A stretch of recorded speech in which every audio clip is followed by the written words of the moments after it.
I'm Harold Barnes, President and CEO of the Center for Quantum Leadership. Today our class is going to be on family development. The family is the cornerstone of any society, the family unit. In this nuclear age, family units come in all sizes and all shapes. The traditional family will have a mother and a father, male and female, as the head of that family. And part of the fulfillment and the development of their humanity, they also create a family unit having children. Mother and father train and teach that child the things that the child needs to know in order to be successful in their own lives. And then their children grow up and procreate and build their own family. But today, we also understand that there are different types of families. There are families that is a one head of household, where either a mother or father may be rearing a child based upon certain circumstances. It may be because of divorce. It may be because of the death of a partner. Or it may be that the single parent simply wanted to raise a child on their own with no intentions of ever getting married. And so we have no judgment about which type of family you have. From a quantumly responsible perspective, we're simply trying to provide you with tools that when you use them, it will, in fact, change your life and make your family a better unit to do those things that you want to do as you move your family forward. First, there must be love in the family. By love, I simply mean that each member of the family must have a genuine care and concern for every other member of the family and not do anything knowingly that will destroy that person's strength, their dignity, their well-being, how they feel about themselves and how they feel about society and others, that you will nurture them, love them to life rather than to death. That is the challenge of every family. That is the foundation of every family, is how can we love one another in a way that is dignity affirming and in a way that it causes our children and other members of the family to not only survive, but to bloom and to thrive as people. And then they can transfer that feeling and that feeling of well-being to others. For what we do for children when they are very young, in many ways determine what they will be when they get older. When we say negative things to them, when we have things to say about their father, if you are a single mother who is trying to raise a family and you feel some negative things about your children's father, and so you say to your child that your father is not worth 5 cents, that he's never amount to anything, and you are just like your father. And I know that may be shocking to some of you, but every day that happens in the households across America. And I say to you that you have to love your child. Never say to your child or in front of your child negative and mean and demeaning things about a child's father or a mother, because to do so will simply cause that child to be scarred and have memories that are not pleasant, and will also affect that child's growth as he grows up. And so love is going to be important when you are trying to raise a family.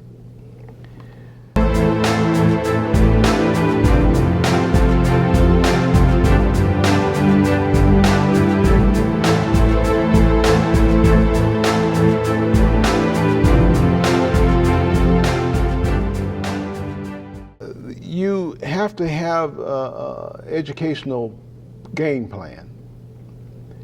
You see, all families are not perfect. They don't come with PhD degrees. The husband's got a PhD and the wife with a PhD and all the children with undergraduate degrees. That's just not how life is. Some people have that luxury, but the most of us, many will get married. One partner may have finished their education, the other one did not. And so the question is, what do you do now?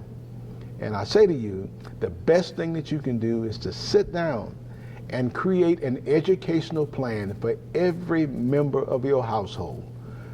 Have it on weekends. You sit down and you have lunch or over a meal and ask each person, you know, what is your educational objective in your lifetime? If it is a young child, you may see things for them that they don't even see. So you may suggest things to them. But for every person, write down, what are your goals? What did you want to achieve before we got married? One spouse may say, well, I really wanted to get a PhD in history, and I was only able to get through 2 years of college, and we decided to get married. Well, that doesn't mean that your educational dream has to be non-reachable. It may have simply been deferred. Sit down with a plan. It may be that you'll start back at night school and work your way through 2 or 3 courses at a time. And then as your children get older and one parent is making a decent salary, you may be able to finish that last 2 years out full time. But if without a plan, you simply go through life frustrated, never having achieved your dream. So create that plan, but it is important to, one, have a goal. My goal is to get my PhD. 2, what are the action steps necessary to get that PhD? What do I have to do first? Even if I have to defer that first thing until I can afford to do it, but ask the question, what must I do first? Then what do I do next?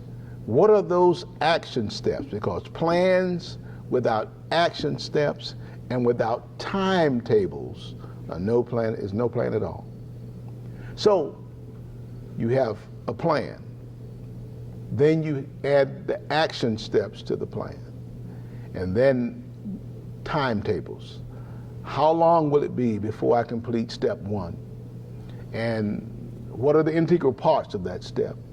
And how long will it take me to achieve each one of those things?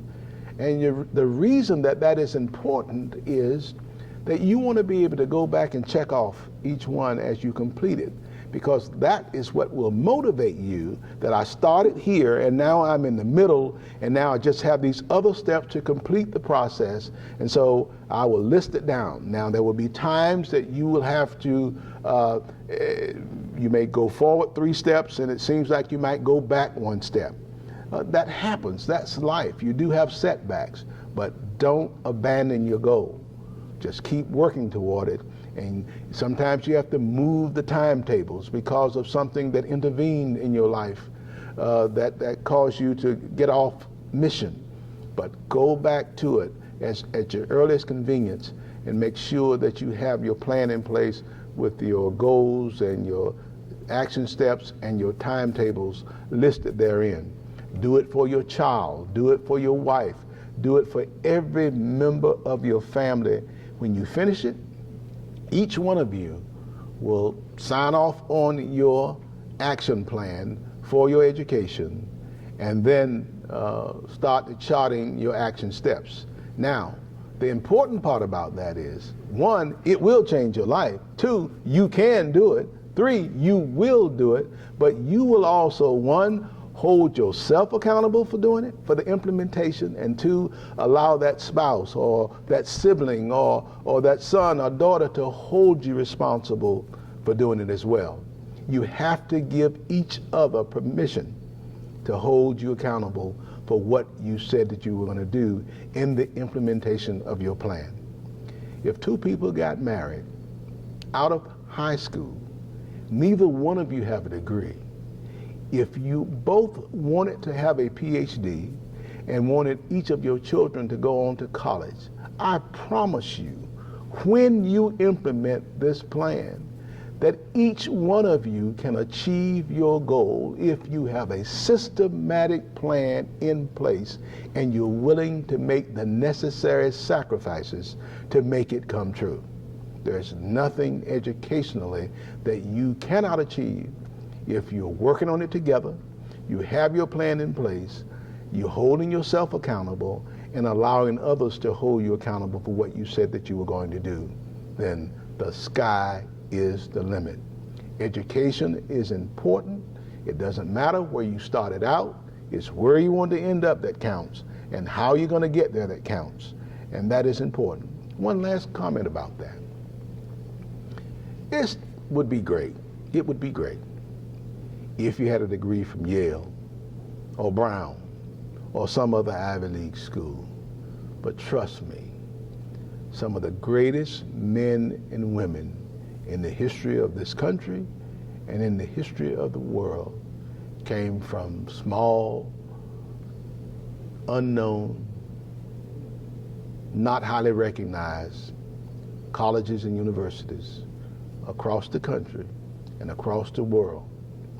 It's not always what name is on the building at the school. It is what desire that is in your heart that matters most of all. So challenge yourself today.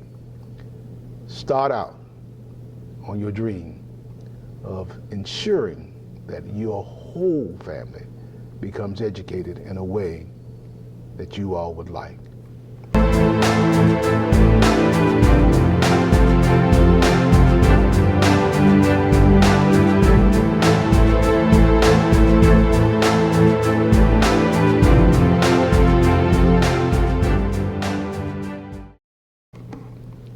Next, we have entrepreneurship.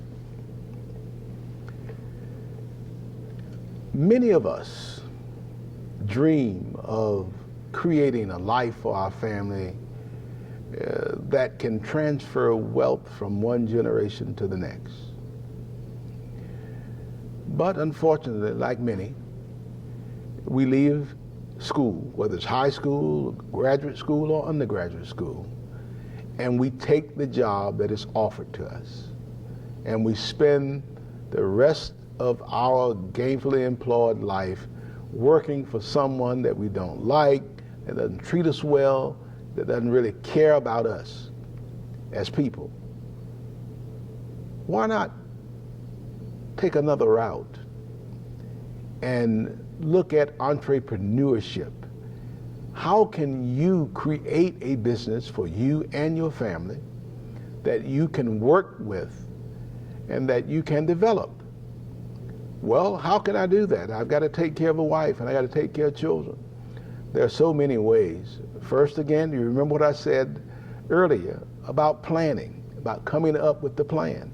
The same thing is true when it comes to entrepreneurship. What is the plan? What is the family business going to be? Sitting down at the table with your wife and with your children, it may just simply be you sitting there and coming up with what you perceive as a way that, one, you can employ yourself and other family members and develop a business.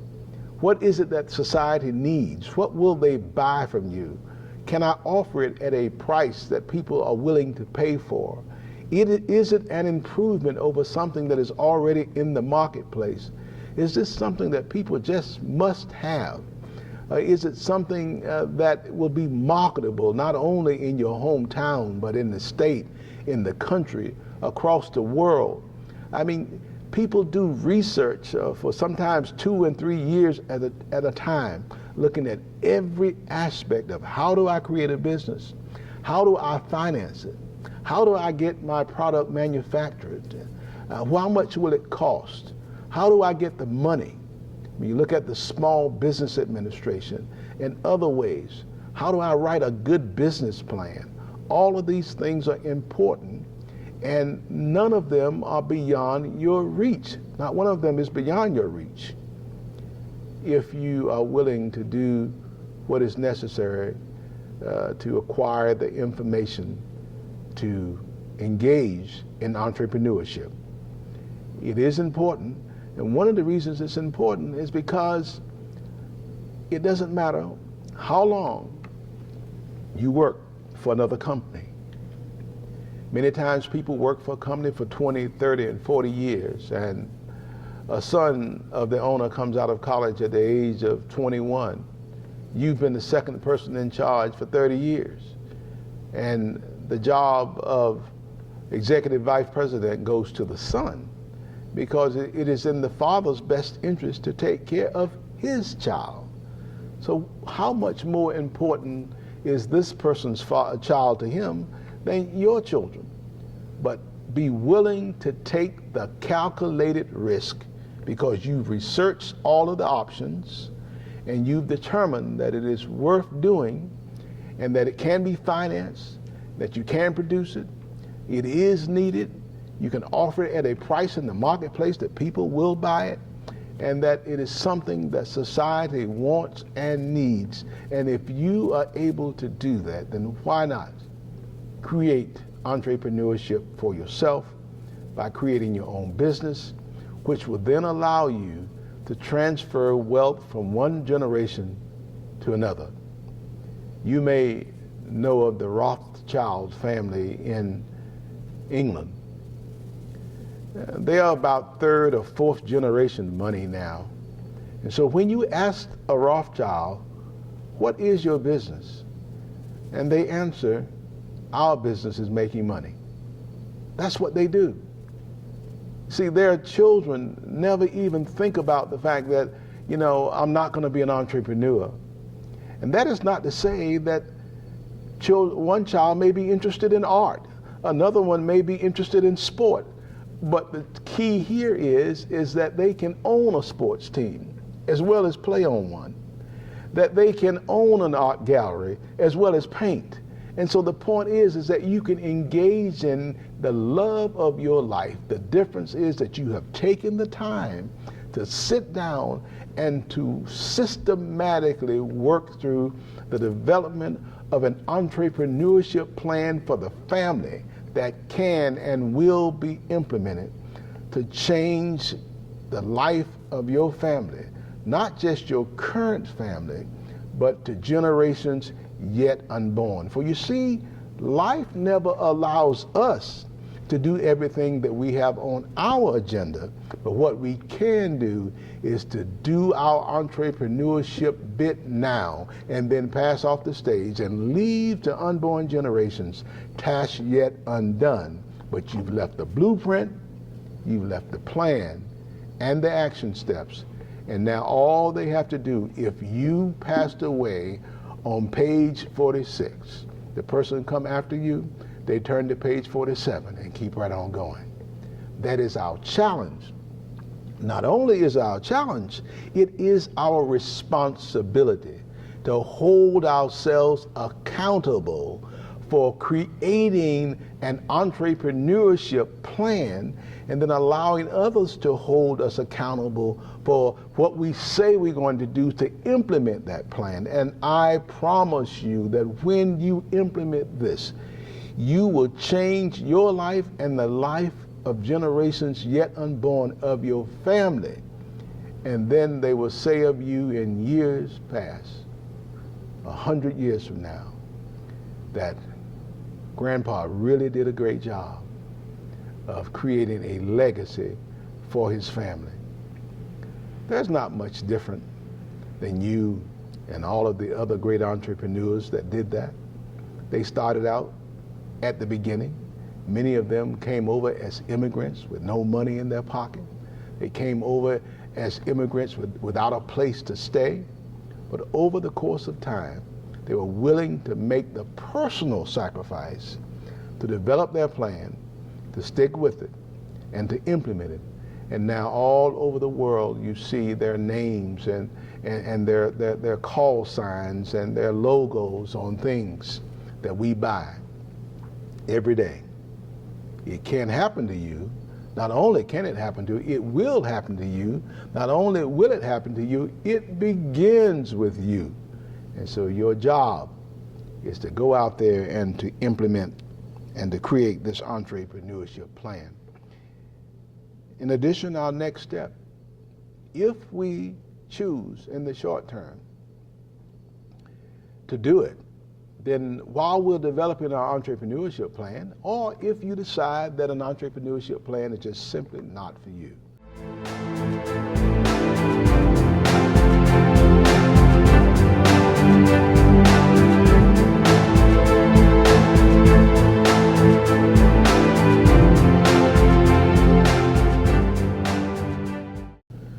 You do want to engage in or to have a livable wage job. What do I mean by livable wage?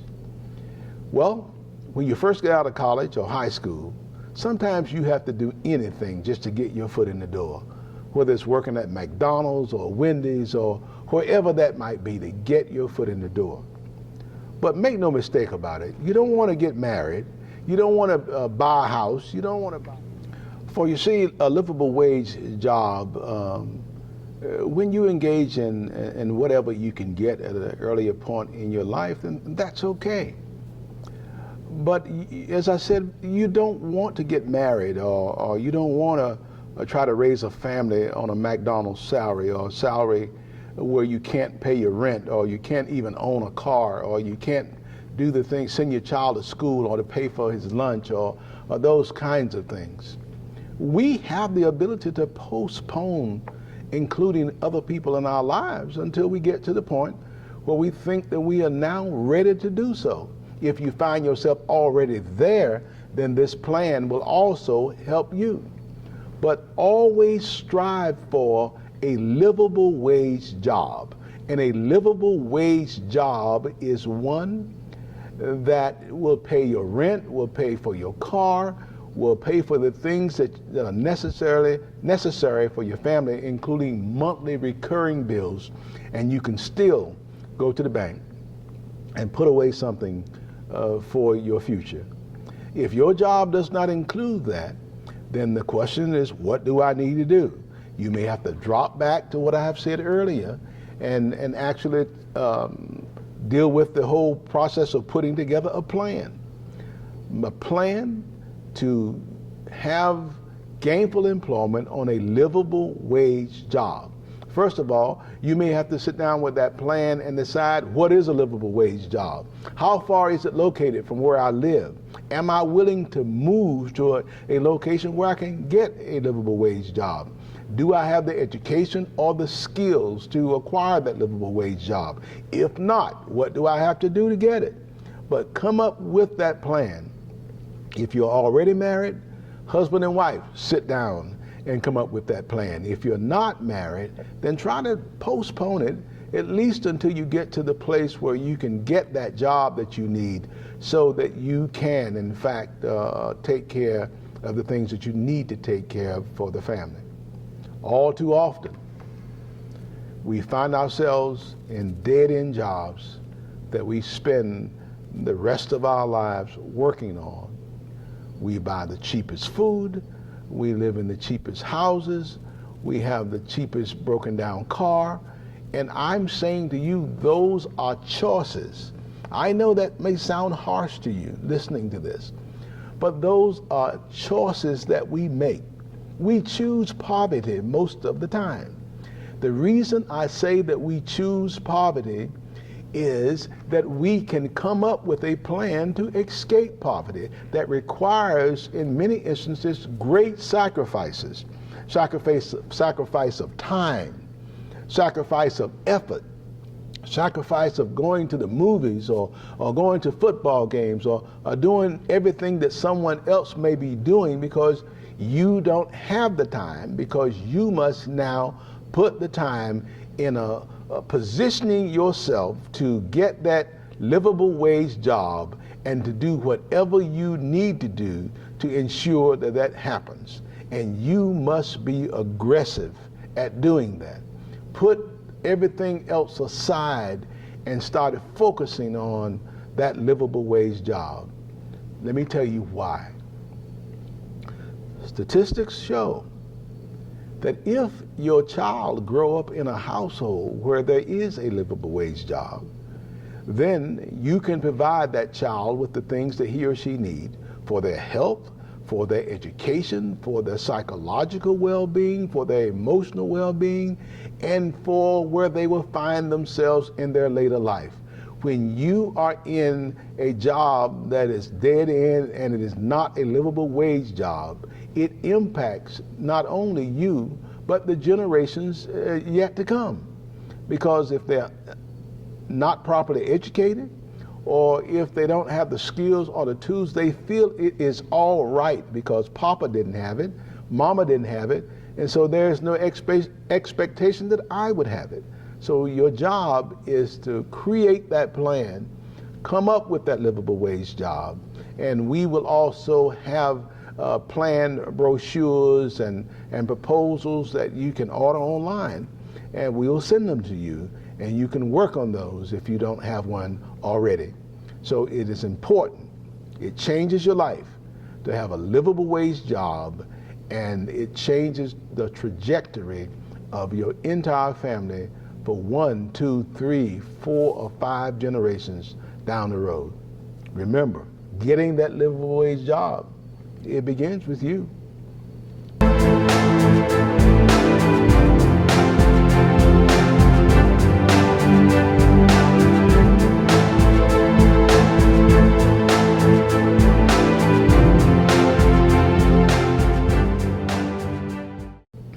And next we have political involvement.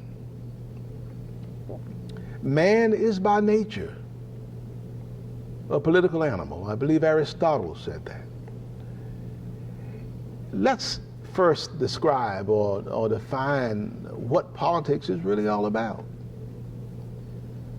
It is said that all politics is local, and the reason that people say that is that politics is just simply a way to collectively to expand or to improve upon one's humanity.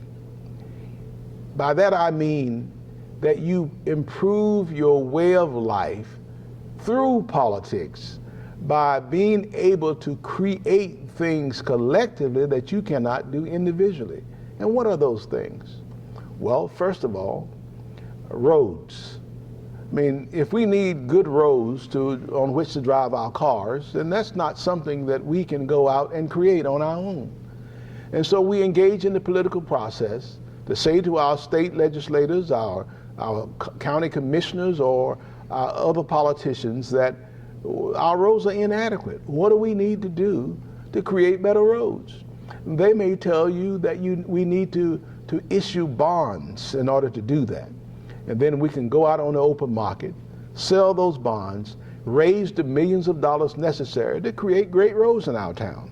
They may say that you may need to apply for a federal grant or matching dollars, where the federal government, through its highway fund, also provides some funds to assist with keeping our highways running smoothly.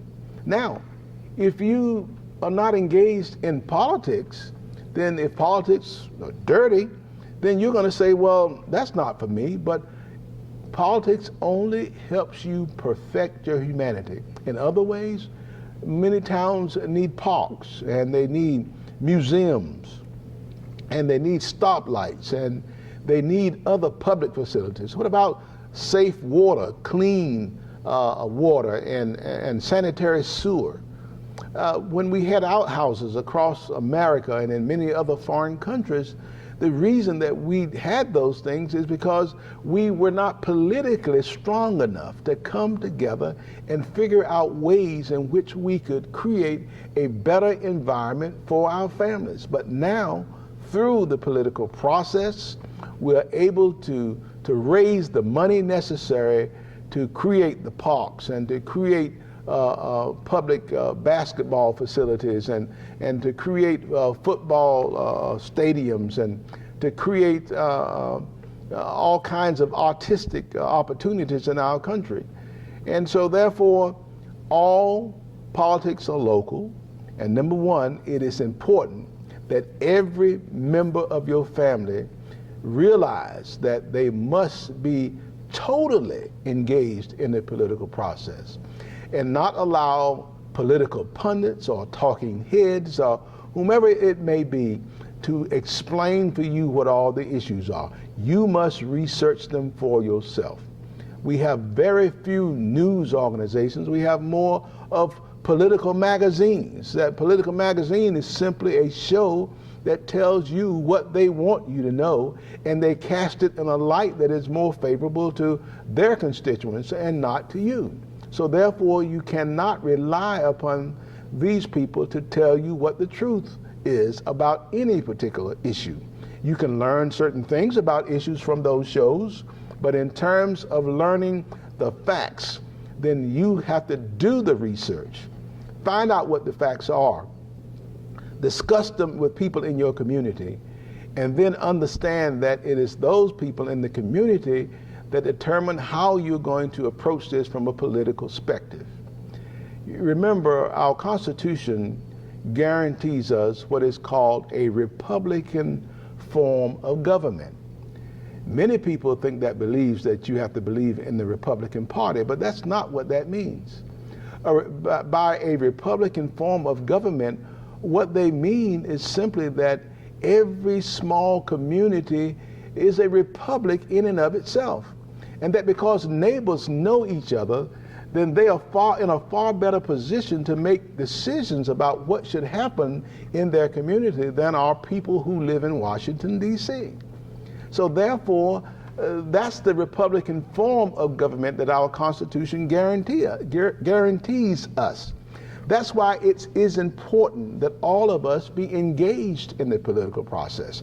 All we're doing is perfecting our humanity by doing something collectively that we cannot do individually. We cannot individually build a hospital. We cannot individually build great highways. We cannot individually build museums, but collectively through the political process, through raising the funds, through bonds and other funding sources, then we can do these things. So don't look at politics as something nasty or dirty or something that you leave to talking heads or political pundits to explain to you. But you must be thoroughly engaged, fully engaged in the process, studying the issues and understanding those issues, and then saying to yourself and the rest of your neighbors, let's get together and determine the kind of community that we want to have. We cannot leave it to Washington, we cannot leave it to the state capitol, but we must do it ourselves, become politically engaged. The greatest danger to our republic and our democracy is an uninformed electorate, simply meaning that we have abdicated our personal responsibility to know what the political issues are, to engage ourselves in determining the direction of our communities, and then implementing this process such that we create the kind of change that we really need. And that is what we need to do from a political perspective.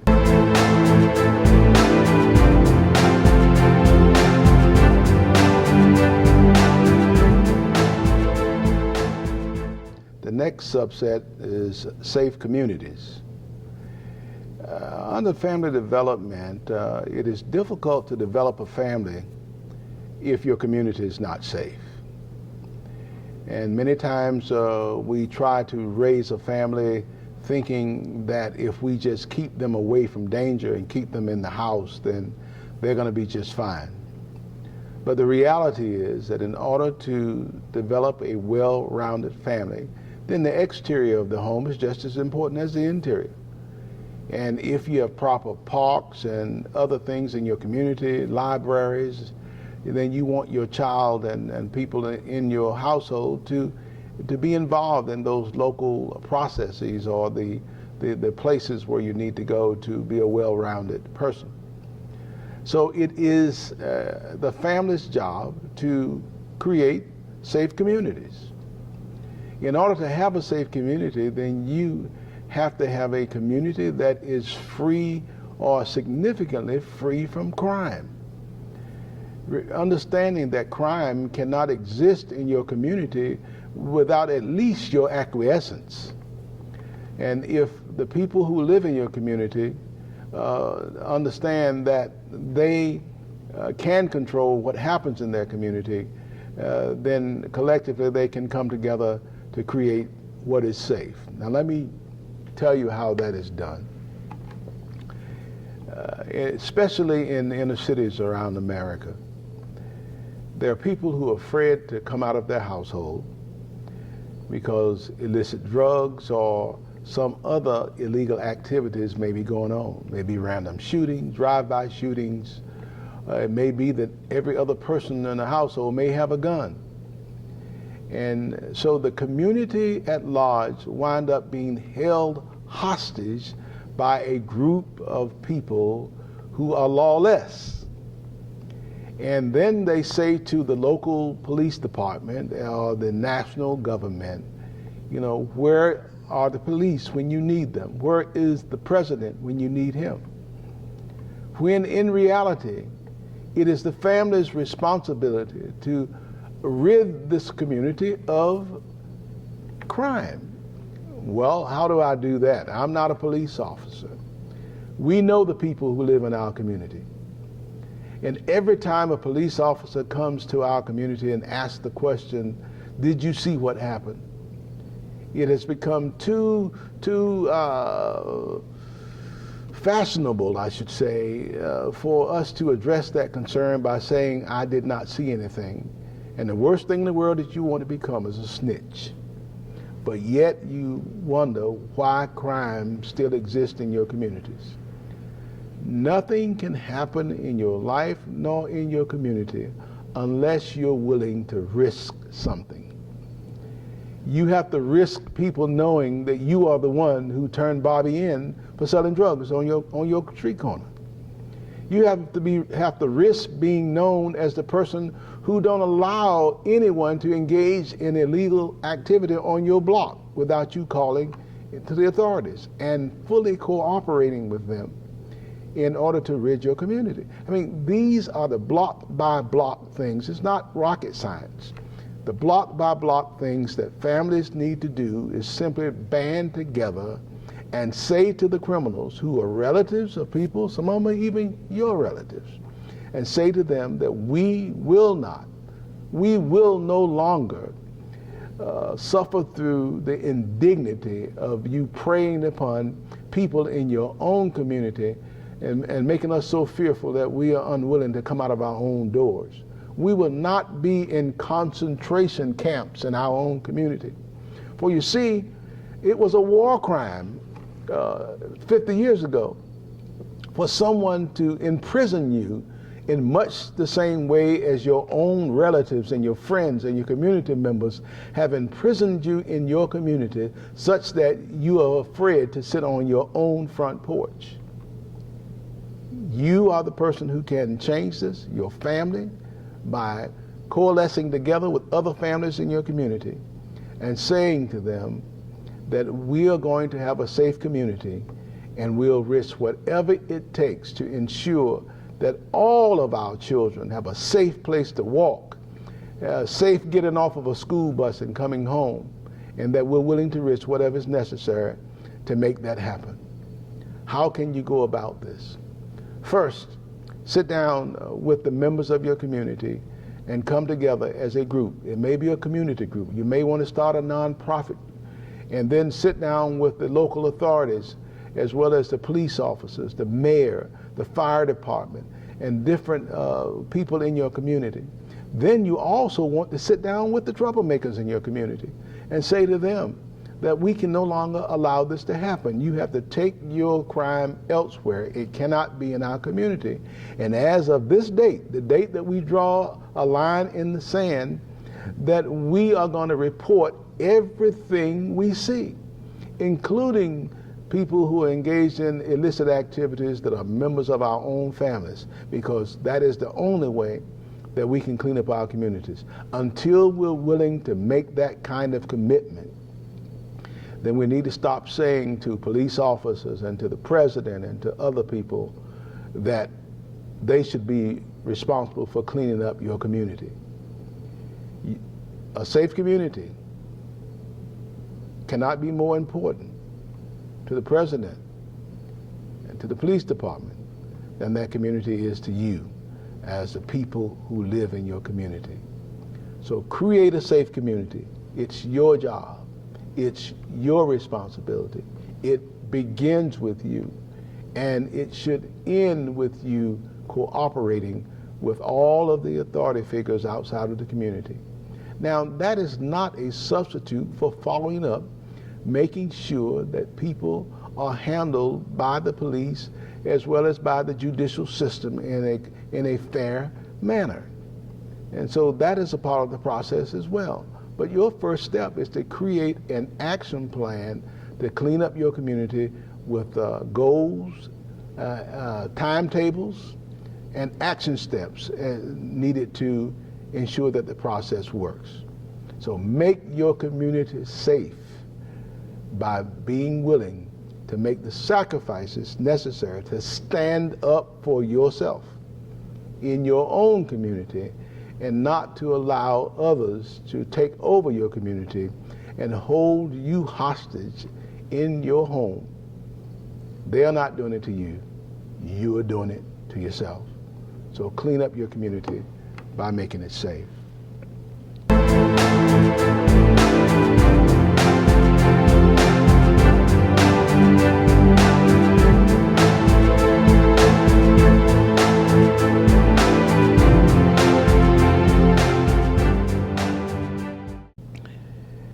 Next, we will discuss adequate housing. Adequate housing means that you have clean water and sewer in your home. You have an adequate source of heat that works regularly, and that your home is properly insulated, and that you have the proper covering on your floors, that there are no vermin and other pests that are infesting your home, and that it is clean, it is decent, and it is affordable. That's what we're talking about when we talk about housing here, adequate housing. Adequate housing costs money, and that goes back to the livable wage job that we talked about earlier. But remember that if you're going to raise a proper family, then you have to have adequate housing, and it must be safe, decent, and affordable.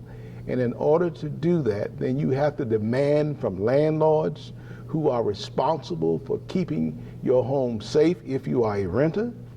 You have to also understand that if you own your own home, that it requires annual maintenance to that home, both by painting and fixing those things that are broken on a systematic and regular basis.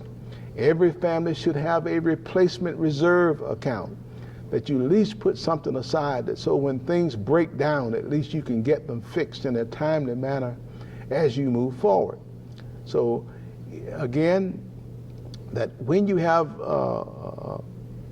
adequate housing, statistics also tell us that that has a significant impact on your child's feeling of well-being, and that child's expectation that he or she will be an active part of the entrepreneurial process, the business part of the community, that they will go on to college and things of that nature. That home ownership is very important. Now, it is not the only thing that can cause people to be successful, but it is one of the significant things that when you are raising a family, that they can experience home ownership.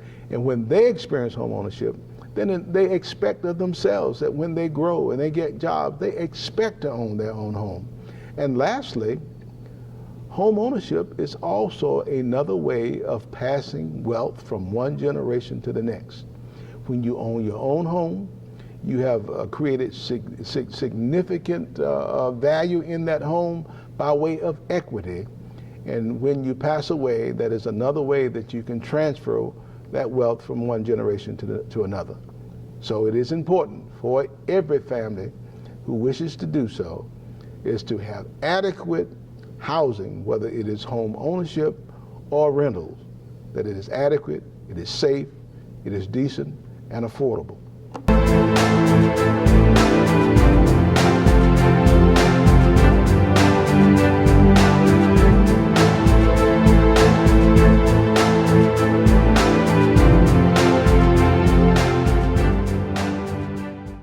The next area under family development is a wealth building plan. Every family should have a plan to build wealth. In many countries, especially countries in which there's a caste system, if you're born poor, you'll stay poor for the rest of your life. And not only that, you'll pass that same poverty down from one generation to the next in perpetuity. And that's just simply not a good thing to do. And so every family should have a plan to develop wealth, meaning that in addition to the house that you live in, even if you own your own home, what other things must you do in order to ensure that your family, your children, will have a head start when you are gone? And that includes, for some, buying stocks and bonds and holding on to those assets until they appreciate. It may be the purchase of additional land on which you do not live. It may be rental housing. It may be rental business space. It may be owning an interest in a franchise. It could be any number of 1,000 things. But sit down with the members of your family at an early age and talk about wealth development. And how can we develop wealth? And what is the plan to develop wealth? What percentage of our income will we set aside? How long will it take us to work to the place where one member of the household can pay all household expenses and the other's check can go into an investment account or an investment strategy in terms of moving forward? It has been proven that a person who only makes $50,000 a year, who decided to set aside at age 19, $100 a month, and by age 70, that person had several million dollars already in an account based upon that person's investment in things like Coca-Cola stock that was cheap back in the day when that person was working, and 30 years later they had several million dollars available to them. So you don't have to be wealthy to create wealth. You just need a plan and get started on that plan and put aside small amounts, even if it's just a few dollars in the beginning, and build on that and to add to it.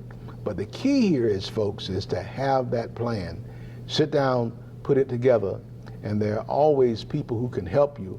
People at local colleges and universities who teach these kinds of courses, people who may be investment specialists, or even we will probably offer online at some point ways in which you can assist yourself in determining how you build wealth. So let's get started and let's build that wealth today. The next area is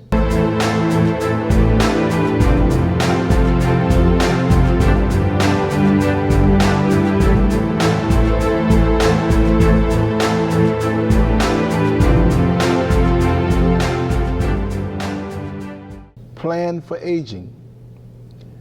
Do understand that none of us will get out of this life alive, and we hope that all of us live to a ripe old age. If you do, then the question will become, did you plan for that period? What do I mean by that? People will take care of me. My kids will take care of me if I get old. That may not be true. And even if it's true, should you rely upon that? At an early age, you should put together an aging plan. One is, do I have a durable power of attorney that says what happens to me when I become incapacitated and I cannot make decisions for myself? Question is, who will I choose to make that decision? You may execute a durable power of attorney when you're at a young age, and the children may change, or how you feel about them may change in terms of their responsibility. And you may re-execute a new durable power of attorney and to ensure that you're taken care of in the way that you choose. The other one is creating an inter vivos trust, meaning that you create a living trust that set aside funds in that trust, that when you become incompetent and cannot make decisions for yourself, that you have left directives so that the person running that trust will then execute that trust in the way that you have directed that person to do. And so you have made a plan for yourself that when you get into an older age, that you won't have to rely just upon your children to have mercy upon you, but you have taken the time to set into motion a chain of events that will determine how you will be cared for when you get older. The other thing is that making a plan for how would your home be handled. You know, you bought a 2 or 3-story home when you were 30 years old, and now you're 75 and you can't go upstairs any longer. Is it practical to have that home? Who will make the decision about whether or not you will sell it and then move into something that is more comfortable, smaller, not a great big yard to take care of, and it doesn't drain resources because now the kids are gone, you're the only one left, and now you're living in 4,000 square feet, and yet you only can use about 500 square feet, really. And so the question is, how will those decisions be made? And that's your aging plan will include all of these things. One of the other things that you would want to do is to sit down with an advisor and find out when is the right time to transfer your valuable things into that trust.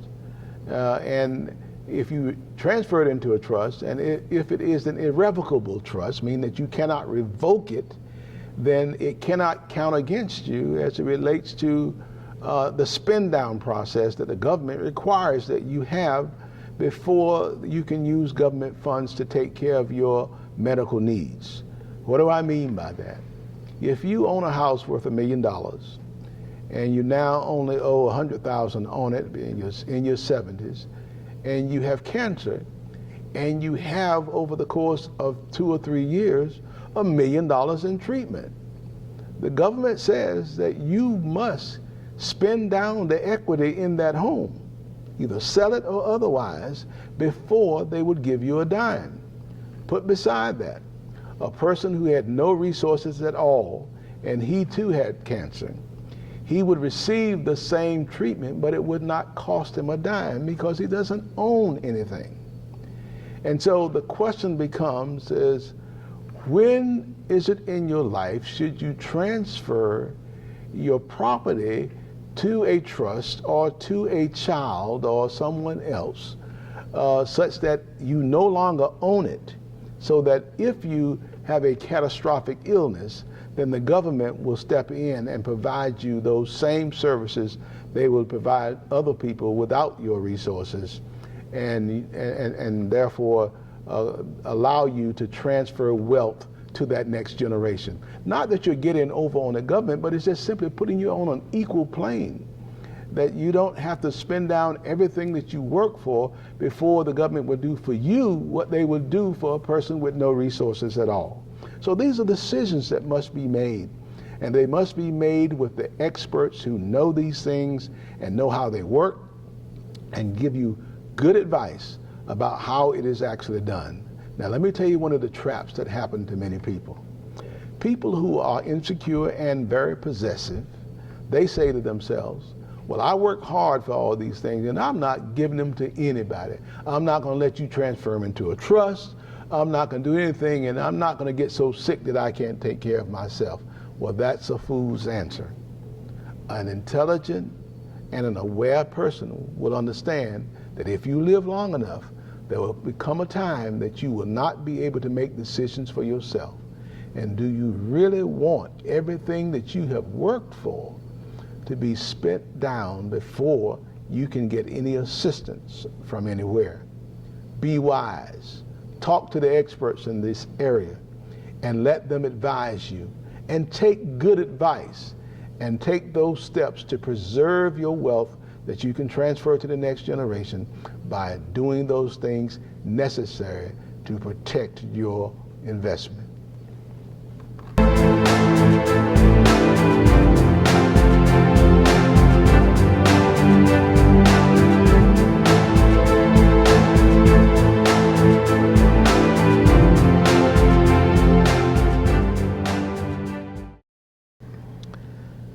And lastly, under family development, a family development plan. And the family development plan simply means that under one cover, you will take all of these things that I've talked about under family development and reduce them to writing and put them under one cover. And everything that you have in that plan will be your family development plan. That every aspect of your family's life should be included in that plan, and you can implement that when it's necessary. So whenever there is a family emergency, or not only a family emergency, but any issue, then you ask yourself, how does the family feel about that issue? All you need to do is to go to the plan and sit down, and you can look at those things that you reasoned together with your spouse and with your children when you were younger, and you had your vibrancy about you, and you knew what you wanted in your later life, and you now have this plan together.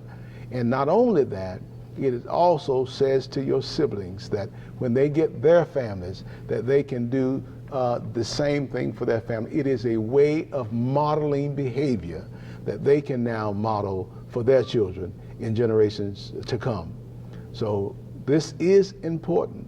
Family development, when you do these things, as you do these things, it will change your life and make your family more vibrant, more meaningful, and make you more responsible in your community. Allowing, one, holding yourself accountable, two, allowing others to hold you accountable for what you have in this plan, and you will be glad that you did at the end of the day. It is important. Build a family plan, and remember that family development is probably the most important thing that a family will ever do together.